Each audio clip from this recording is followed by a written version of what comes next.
Hi folks, welcome back. My name's Kara and this is a channel documenting a 1-year low-buy project because I have a super tight budget to keep and I'm paying back a pretty significant amount of student loans. So welcome aboard. At the end of every month, what I like to do is sort of a check-in on the low-buy rules that I set up and how they're working for me. And then I share the amount that I paid on my student loans and what percentage of my net income that is. Because for the year, my goal is to use 75% or more of my net income towards paying the debt.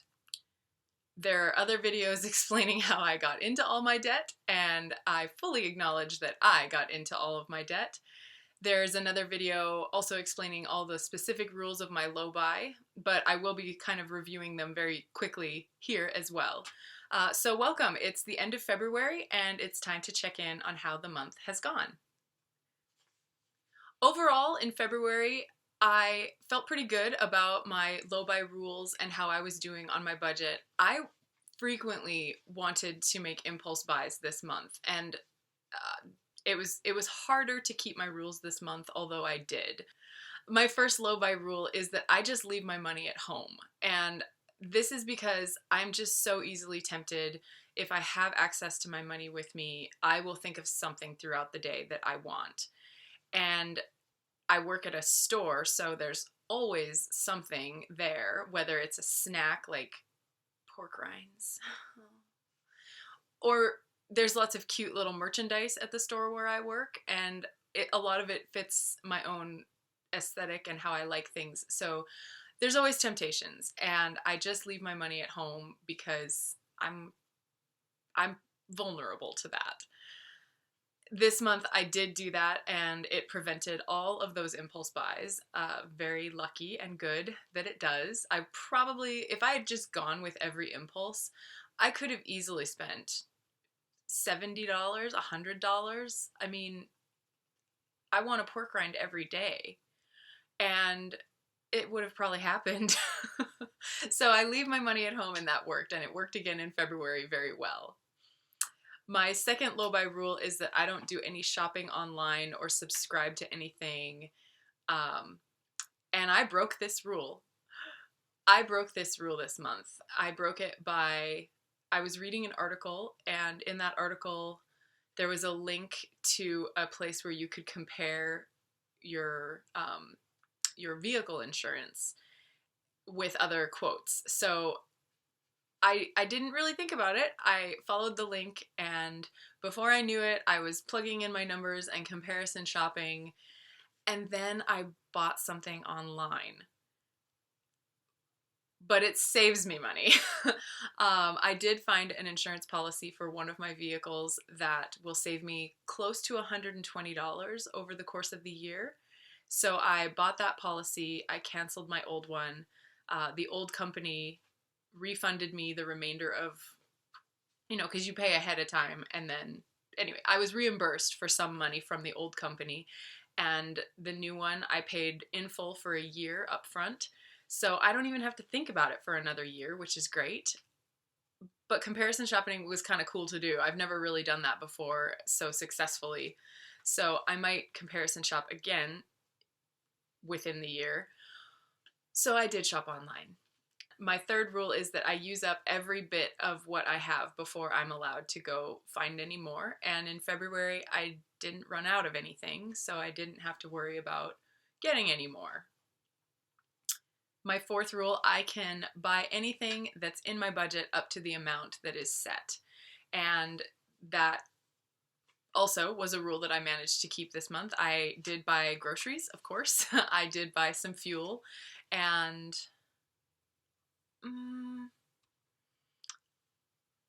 I'm actually not sure if there was anything else. I would have to look at my statement, but other than shopping online for car insurance and those budgeted items, I actually don't know if I bought anything else all month.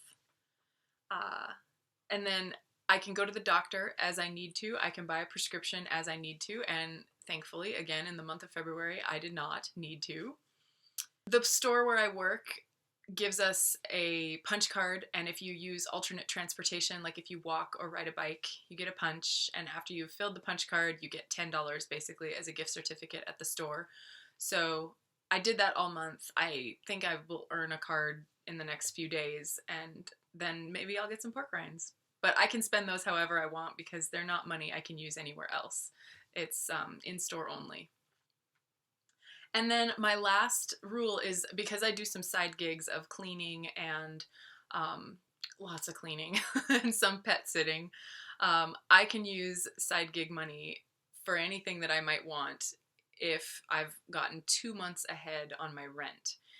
I kept that rule this month because I didn't have enough money to break it, to put it into effect. And I'm nervous about March because one of the side jobs cleaning I have, that family has taken a vacation and they've been gone, and I won't clean for them until sometime late in March. So there's a couple of opportunities where I would normally have made a little money that I won't. So I'm nervous about March, but February has gone well, and we'll worry about that when we get there. So those are my low buy rules, and I managed to keep them, and they helped me. I kept them, except for, of course, shopping online, but that turned out in my favor. So that was good, and it felt good all month long. I was motivated to stay the course, to keep those rules, and make it work for me. I did have a challenge this month. A couple, actually. I had not realized it, but I filed my taxes and ended up owing and needing to pay. And that surprised me. And I learned the next day I was at work and I checked with our bookkeeper, and I had set up my W-4 wrong. So double check those if you don't like surprises.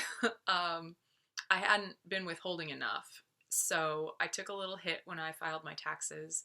Thankfully, out of my emergency fund, I was able to quick cover that amount of taxes and not hurt my cash flow budget. But I do need to repay my savings, and that's going to be a challenge. That's something that wasn't fun to find out.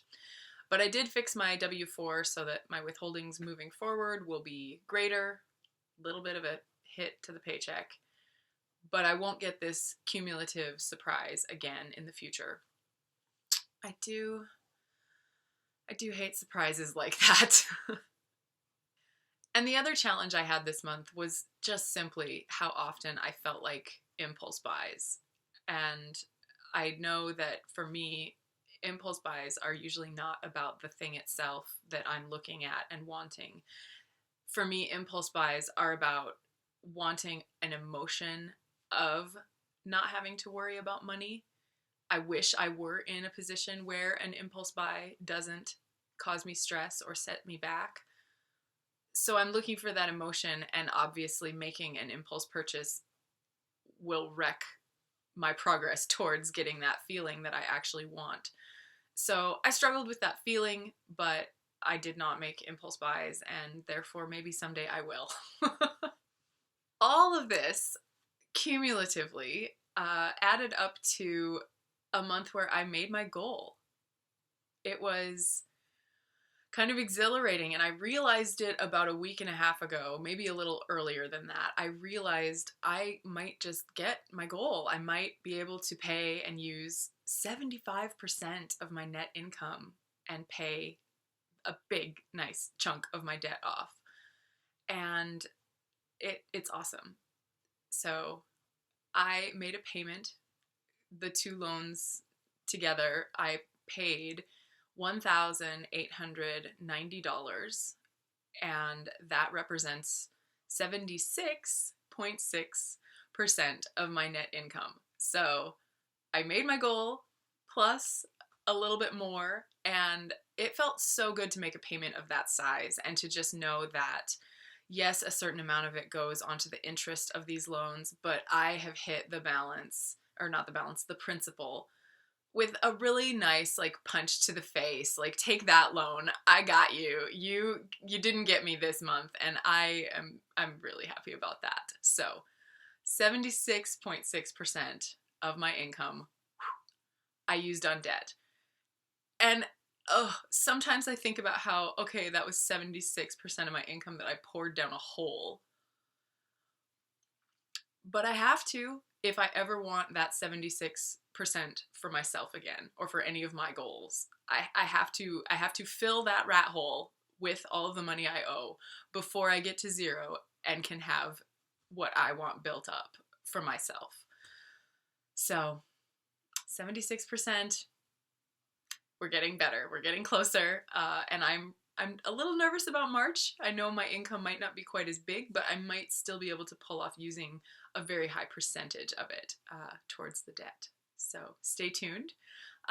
In the month of March, of course, at the end of the month, you'll hear how the financial picture is looking. The 3 weeks leading up to that, I was planning on sharing my grocery budget and how I prepare meals and what I do for groceries, because this is cool. In addition to having a super tight budget, I value my local community a lot, and becoming a part of it here is important to me. And so I've kind of quietly, haven't announced it yet, I have another project in 2020. I'm only eating local food.